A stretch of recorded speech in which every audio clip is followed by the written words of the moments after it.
Bulletin में सबसे पहले आपको बताएं, इसराइल और हमास के दरमियान शर्म शेख में मुज़ाकरात जारी हैं। अरब मीडिया के मुताबिक हमास के वफ़द की क़यादत सीनियर मुज़ाकरातकार खलीलुल हया कर रहे हैं। खलीलुल हया दोहा पर इसराइल हमले के बाद पहली मरतबा मंजर आम पर आए हैं। ज़राए के मुताबिक हमास ने मुज़ाकरात में कई शराइत रखी हैं, जिनमें 6 सरकर्दा फ़लस्तीनी कैदियों की रिहाई शामिल है। साथ ही हमास ने गज़ा में इमदाद की बड़े पैमाने पर फराहमी की ज़रूरत पर जोर दिया है। अहम तरीन खबर है, इस वक्त इसराइल और हमास के दरमियान शर्म शेख में मुज़ाकरात जारी हैं। खलीलुल हया दोहा पर इसराइल हमले के बाद पहली मरतबा मंजर आम पर आए हैं। अरब मीडिया के मुताबिक हमास के वफ़द की क़यादत सीनियर मुज़ाकरातकार खलीलुल हया कर रहे हैं। ज़राए के मुताबिक हमास ने मुज़ाकरात में कई शराइत रखी हैं, जिनमें 6 सरकर्दा फ़लस्तीनी कैदियों की रिहाई शामिल है। साथ ही हमास ने गज़ा में इमदाद की बड़े पैमाने पर फराहमी की ज़रूरत पर भी जोर दिया है। पंजाब हुकूमत और पीपल्स पार्टी का झगड़ा संगीन हो गया। पीपल्स पार्टी ने सेनेटर कौमी असम्बली से वॉकआउट किया। कौमी असम्बली में राजा परवेज़ अशरफ ने कहा, कोई समझता है कि उन्हें दीवार से लगा लेगा तो ये उसकी सोच है। अवाम और तफहीम को कमज़ोरी ना समझे, ऐसा ना हो यहाँ सूबाइयत की बू फैल जाए। सेनेट में शहरी रहमान ने कहा कि माफ़ी से किसी की इज्जत में कमी नहीं आ जाती। हमने अपने लोगों की तजलील करके इत्तेहाद नहीं चलाने। इसके साथ ही पीपल्स पार्टी ने सेनेट से वॉकआउट कर दिया। स्पीकर अयाज सादिक की ज़ेर सदारत कौमी असम्बली इजलास शुरू हुआ तो पीपल्स पार्टी ने वज़ीर आला पंजाब के बयानात पर शदीद बरहमी का इजहार किया। पॉइंट ऑफ आर्डर पर बात करते हुए राजा परवेज़ अशरफ ने कहा कि इस तरह की सियासत से किसी सियासी जमात का फायदा नहीं होता। पंजाब में हमारे पार्लिमानी लीडर से सिक्योरिटी वापस ले ली गई है। समझ नहीं आता कि मुतनाज़ा बयानात क्यों दिए जा रहे हैं। जिस वक्त मौक़ा हक हुआ, हिंदुस्तान के खिलाफ पाकिस्तान सफार आया हुआ, तो मेरे चेयरमैन बिलावल भुट्टो जरदारी साहब ने पूरी दुनिया में जाके पाकिस्तान को डिफेंड किया, अफवाज पाकिस्तान को डिफेंड किया।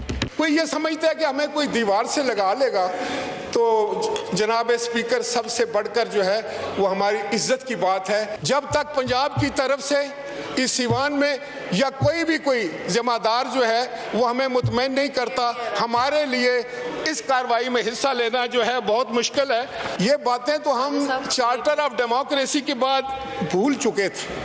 राजा परवेज़ अशरफ की लफ्जी गोलाबारी खत्म हुई तो पीटीआई के असद कैसर ने पीपल्स पार्टी को फ्रेंडली फायर का ताना देते हुए वज़ीर आज़म के खिलाफ मुश्तरका तहरीके अदम एतमाद पेश करने की पेशकश कर दी। हम पीपल्स पार्टी की ये फ्रेंडली फायर को जो है ना वेलकम करते हैं। हम समझते हैं कि अगर ये संजीदा है तो आए, अदम एतमाद पेश करें, हम इसके साथ दे देंगे। अदम एतमाद में इस हुकूमत को फारिग करने में हम इसका साथ दे देंगे।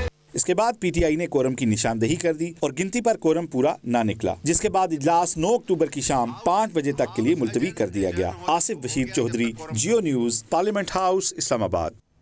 वज़ीर मुमलिकत बराए ख़जाना बिलाल अज़रकानी का कहना है कि पीपल्स पार्टी कहीं नहीं जा रही, हमारा इत्तेहाद संजीदगी से चल रहा और आइंदा भी चलेगा। मुल्क की बेहतरी इत्तेहाद के तसलसल में है। प्रोग्राम कैपिटल टॉक में उनका कहना था कि लीडरशिप आगे बढ़ने का रास्ता निकाल लेगी।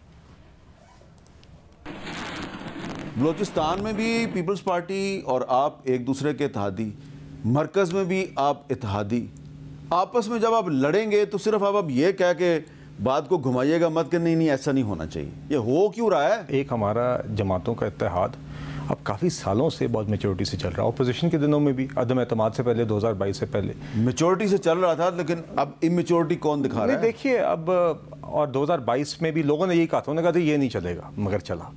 ये हुकूमत में भी 18 माह में जितनी भी मैंने आपके सामने, तो आपको यकीन है कि ये पीपल्स पार्टी कहीं नहीं जा रही? नहीं इंशाल्लाह जी। देखिए मेरा ख्याल से दोनों जमातें जमहूरी जमातें हैं, मेच्योर लीडरशिप्स हैं और यकीनन गिले शिकवे हो सकते हैं, ये भी इत्तेहाद के अंदर हिस्सा होते हैं। आपके हर अपनी अपनी पॉलिटिकल आइडेंटिटीज़ भी हैं, अपने अपने पॉलिटिकल पॉइंट्स ऑफ व्यू भी हैं, इस तरह के सवालात और एतराज़ात होते हैं।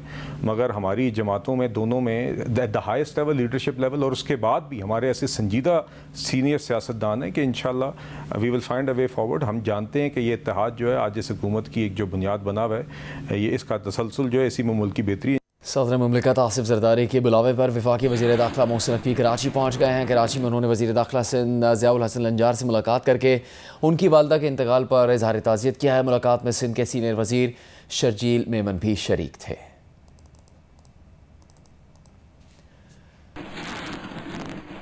कराची के ताजरों को फिर गोलियों में लिपटी भत्ते की पर्चियाँ मिलने लगी। भत्ते के लिए ईरानी और अमाराती फ़ोन सिम्स के इस्तेमाल का इंकशाफ हुआ है। कारोबारी बिरादरी में खौफ व हरास की लहर दौड़ गई। कारोबारी सरगर्मियाँ मुतासर होने लगी। Karachi chamber of commerce and industry का ताजिर बिरादरी को एहतियाती तदबीर इख्तियार करने और दफातर, दुकानों, फैक्ट्रियों पर CCTV कैमरा लगाने का मशवरा। जियो न्यूज़ से गुफ्तगू करते हुए कराची के एक बिल्डर ने बताया कि पिछले 2 माह में 5 बिल्डर्स को भत्तों की कॉल्स मौसूल हुई हैं। करोड़ों रुपये भत्ता मांगा गया। कॉल दुबई और ईरान के नंबर से की गई। एक बिल्डर के दफ्तर पर फायरिंग भी की गई, ताहम बिल्डर ने यह वाक़या रिपोर्ट नहीं किया। कराची चैम्बर ने लॉ एंड ऑर्डर को परेशान कुन करार दे दिया है। पीपल्स पार्टी के रहनुमा अली कासिम गिलानी का कहना है कि जलालपुर पीरवाला के अवाम पंजाब हुकूमत से सवाल पूछ रहे हैं। बताया जाए गिलानी एक्सप्रेसवे को तोड़ने का फैसला किसकी सिफारिश पर किया गया। जलालपुर पीरवाला के अवाम का सवाल है वो आसमानी आफत से सैलाब में डूबे या पंजाब हुकूमत के गलत फैसलों ने उन्हें डबोया। जलालपुर पीरवाला में मैंने ये जलालपुर पीरवाला के बारे में बात नहीं की। वहाँ की आवाम आज पंजाब हुकूमत से सवाल कर रही है, अपने सियासी कायदीन से सवाल कर रही है कि क्या हमें ये आसमानी आफत की वजह से हम डूबे हैं या हमें पंजाब हुकूमत के गलत फैसलों की वजह से डुबोया गया है। ये जो ब्रीच का फैसला था, जो हमें बताया गया कि ये टेक्निकल कमेटी ने करना है, क्या वो टेक्निकल कमेटी की सिफारिश पे हुआ है वो ब्रीच का फैसला जो गिलानी एक्सप्रेस वे आपने ब्रीच की है। स्पोर्ट्स न्यूज़ में आपको बताएं, जनूबी अफ्रीका के खिलाफ टेस्ट सीरीज़ की तैयारी के लिए कौमी क्रिकेट टीम ने लाहौर में बारिश की वजह से इंडोर प्रैक्टिस की। दूसरी जानिब 18 रुकनी टेस्ट स्क्वाड से ऑलराउंडर आमिर जमाल और स्पिनर फैसल अकरम को रिलीज़ कर दिया गया है। नेशनल क्रिकेट एकेडमी में साउथ अफ्रीका के खिलाफ टेस्ट सीरीज के लिए कौमी स्क्वाड का कैंप जारी है। गुज़िश्ता 2 दिनों से बारिश के बाइस खिलाड़ियों ने इंडोर ट्रेनिंग सेशन में हिस्सा लिया। दूसरी जानिब पाकिस्तान टेस्ट स्क्वाड को 18 से 16 रुकनी कर दिया गया है। आमिर जमाल और फैसल अकरम को टेस्ट स्क्वाड से रिलीज़ कर दिया गया है। पाकिस्तान स्क्वाड का कैंप 8 अक्टूबर तक जारी रहेगा। पाकिस्तान और साउथ अफ्रीका के दरमियान पहला टेस्ट मैच 12 अक्टूबर से शुरू होगा। साउथ अफ्रीका की टीम कल रात लाहौर पहुंचेगी। मुस्लिम लीग नून के सेनेटर परवेज़ रशीद ने जियो न्यूज़ से गुफ्तगू में कहा कि आज़ाद कश्मीर में जो हुआ सूरत हाल का पैदा होना ही अफसोसनाक है। दुनिया जानती है कश्मीरियों के दिल पाकिस्तानियों के साथ धड़कते हैं। पाकिस्तान में हुकूमत के लिए मसाइल बनते हैं लेकिन कश्मीर में कभी मसला नहीं बना। कश्मीरी जानते हैं कि उनकी आज़ादी के लिए पाकिस्तान ने कुर्बानियाँ दी। कश्मीर की नुमाइंदा जमातें आवाम की नुमाइंदगी कई दहाइयों से करती आ रही हैं। कश्मीर की नुमाइंदा जमातों को कोने खुदरे में कर दिया गया। मशीन से अपना मनपसंद चूज़ा निकाल कर इसे वज़ीर आज़म बना दिया गया। इस शख्स को ना कश्मीरी आवाम जानते थे ना एतमाद करते हैं। इसकी हुकूमत नाकाम हुई तो एक और चूज़ा निकाल कर वज़ीर आज़म बना दिया गया। हकीकी जमातें जब मैदान में आएँ तो मामला 2 दिन में ख़त्म हो गया। हमें आज़ाद कश्मीर में इस तरह के तजर्बात से गुरेज करना चाहिए।